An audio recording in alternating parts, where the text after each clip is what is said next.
The biggest question I have is how they interacted from the very beginning. Now at 5:30, continuing our breaking news coverage of the newly released video of an arrest in Charlotte. A former CMPD major is giving her perspective. In the past 30 minutes, we walked you through the arrest with video from body cameras, traffic light cameras, and witnesses. Are you smoking weed? You guys smoking weed? It's coming from the store. Well, I can smell it coming from that. So. You got it from the smoke shop. Okay, well, go ahead. Do your favor. Put your hand behind the back, please. No. Channel 9's Hannah Getz watched that video today with a former CMPD assistant chief. Hannah joins us now live. Hannah, what was her reaction to all of this? Well, she says she saw a lot of common practices that are within CMPD policy, but she questions why it escalated so quickly at the beginning. Are you smoking weed? You guys smoking weed? It's coming from the store. Well, I can smell it coming from that. So. You got it from the smoke shop. Okay, well, go ahead. Do your favor. Put your hand behind the back, please. No. Retired CMPD Assistant Chief of Police Vicki Foster says the first few seconds of this interaction are where things went wrong. What I look at more so is how did we get to this point?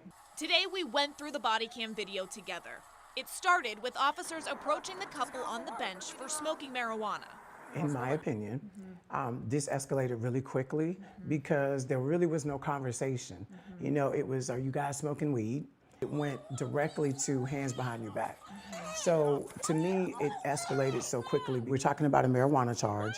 And so in my mind, you know, I would think that the thought process should have been a little more along the lines of, you know, could this be a situation for a citation versus an arrest? Foster spent 28 years with CMPD and tells me she saw situations where use of force was needed. She spoke about the part of the video when the officer hits Christina Pierre after she appeared to hit him repeatedly. At the end of the day, we always have to remember that if you assault an officer, it doesn't matter what that is, whether it's a smack, a push, you know, whatever that is, you now have put yourself in a situation where his use of force, his or her use of force is going to be justified. The final part of the arrest included officers on top of Pierre delivering what CMPD calls compliance strikes. So that is the purpose of that.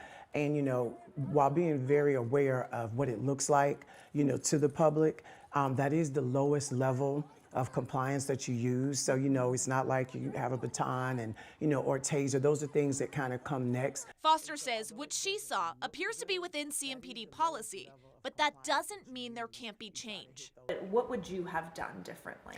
So I think we all have to remember that when people are considering themselves not doing anything, which we know they were, but they considered themselves minding their business. So let me walk up and start a conversation.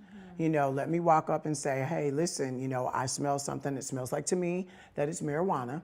You know, come back here, let me talk to you for a minute.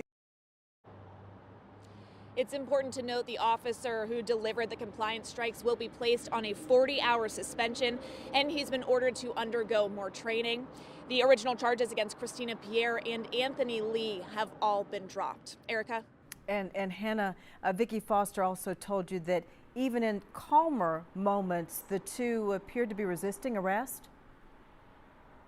Yeah, that's right. She says even in the moments where it doesn't look or sound like they're fighting officers, if you aren't answering officers' questions or doing what the officer asked, it is considered resisting. Erica?